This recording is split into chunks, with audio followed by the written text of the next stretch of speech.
Hello everyone, स्वागत है आप सभी लोगों का कल्याण इंस्टीट्यूट यूट्यूब चैनल पे।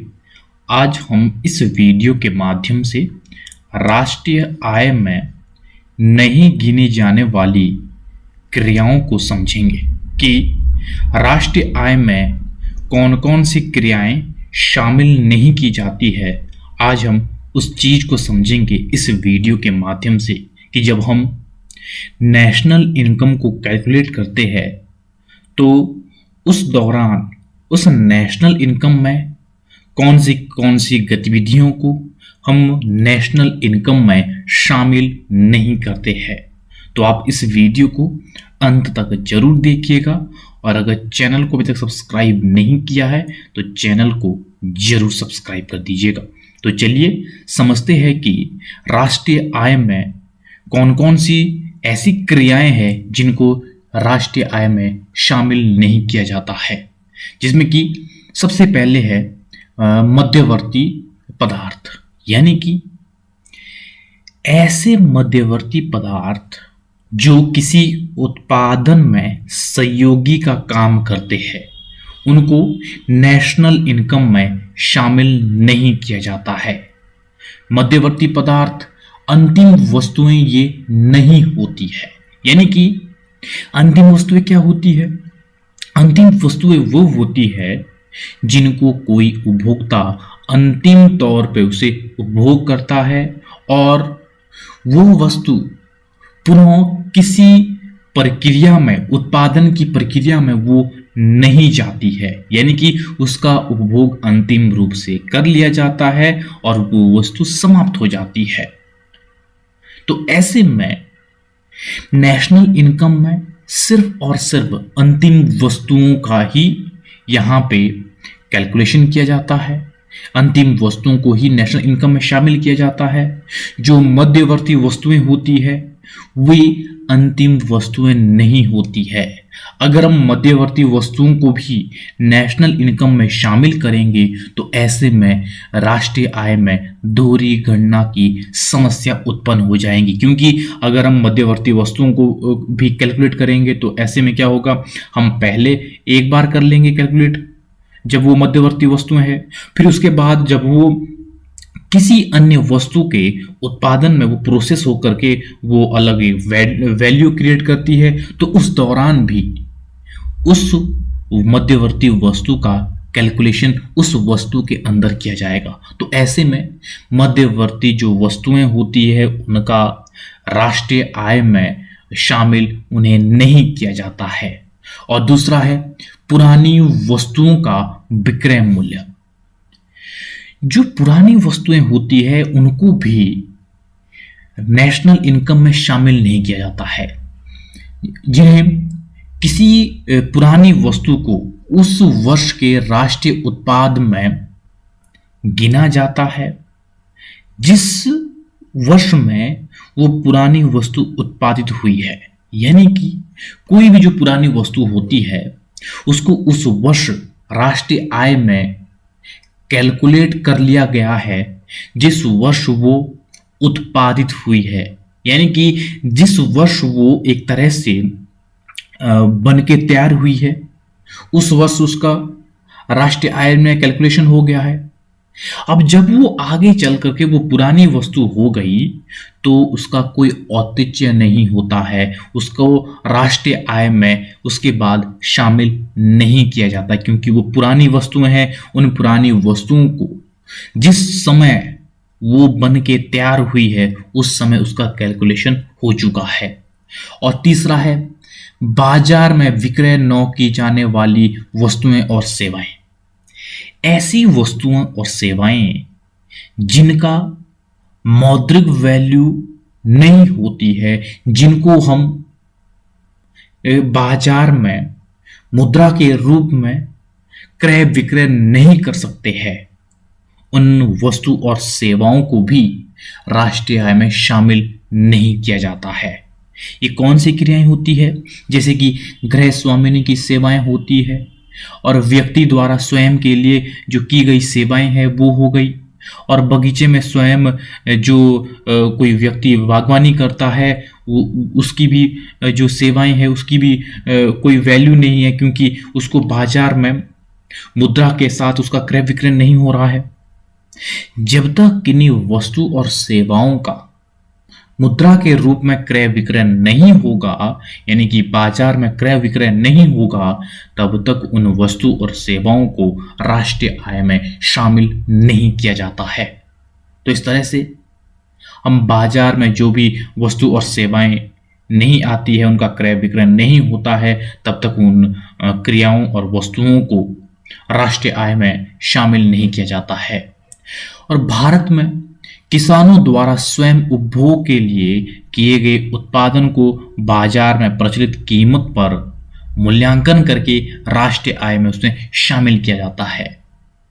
भारत में जो राष्ट्रीय आय का कैलकुलेशन किया जाता है, उसमें जो किसान होता है, फार्मर होता है, वो उत्पादन करता है और उस उत्पादन में वो जब वो स्वयं के लिए, वो उपभोग के लिए उत्पादन करता है, उसको उसकी एक वैल्यू निकाली जाती है जो बाजार में प्रचलित कीमत होती है, उसके आधार पर उसको राष्ट्रीय आय में शामिल किया जाता है। और दूसरी महत्वपूर्ण बात यह है कि उत्पादित वस्तुओं की कुछ मात्रा जिन्हें किसी वर्ष बेचा नहीं जाता है, तो ऐसे में क्या होगा, वो भंडारण किया जाएगा उसका, तो भंडारण में वृद्धि होती है और इसे राष्ट्रीय आय में शामिल किया जाता है, इसे गिना जाता है, क्योंकि उसका उत्पादन तो हुआ है लेकिन वो बिकी नहीं है। जब बिकी नहीं है तो वो एक तरह से वो स्टॉक है, स्टॉक में वृद्धि हुई है। जब स्टॉक में वृद्धि हुई है तो उसको राष्ट्रीय आय में शामिल किया जाता है। और अगला है वित्तीय प्रकार की क्रय विक्रय। ये किस तरह से? इस प्रकार वित्तीय क्रय विक्रय में जो कि शेयर है, ऋण पत्र है, अन्य प्रतिभूतियां हैं, तो इनको राष्ट्रीय आय में शामिल नहीं किया जाता है, क्योंकि इससे क्या हो रहा है, इससे जो ये वित्तीय प्रकार के जो क्रय विक्रय है, इससे क्रय विक्रय तो जरूर हो रहा है, लेकिन यहां पे क्या हो रहा है, यहां पे उत्पादन नहीं हो रहा है। यहां पे सिर्फ और सिर्फ इस क्रय विक्रय में जो ओनरशिप है वो बदलती जा रही है, कोई उत्पादन नहीं हो रहा है। जब कोई उत्पादन नहीं हो रहा है, सिर्फ और सिर्फ इसकी ओनरशिप एक व्यक्ति से दूसरे व्यक्ति को जा रही है, तो इसको हम, इन क्रियाओं को हम राष्ट्रीय आय में, नेशनल इनकम में शामिल नहीं करते हैं।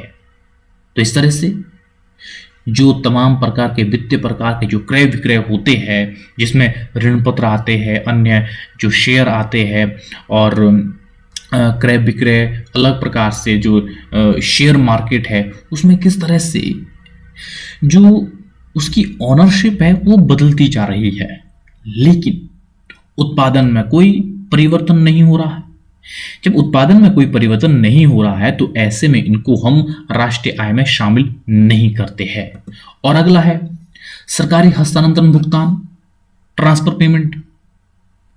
ट्रांसफर पेमेंट किस तरह से गवर्नमेंट के द्वारा ये की जाती है, जिसमें कि सरकार के द्वारा बेरोजगारी भत्ता दिया जाता है और बीमारी भत्ता, वृद्धा अवस्था में जो पेंशन दी जाती है, वो एक तरह से ट्रांसफर पेमेंट है। वो गवर्नमेंट से उस लाभार्थी व्यक्ति को ट्रांसफर किया जा रहा है और ऐसे में इसे राष्ट्रीय आय में शामिल नहीं किया जाता है, क्योंकि बदले में प्राप्त करने वाले व्यक्ति उत्पादन में कोई योगदान वो नहीं दे रहा है, क्योंकि वो एक तरह से ट्रांसफर पेमेंट है। उसके बदले में वो जो प्राप्त करने वाला व्यक्ति है वो कोई उत्पादन में योगदान नहीं दे रहा है। तो ऐसे में जो सरकार के द्वारा जो ट्रांसफर पेमेंट है, जो हस्तांतरण भुगतान है, उसको भी राष्ट्रीय आय में शामिल नहीं किया जाता है। और अगला है निजी हस्तांतरण भुगतान।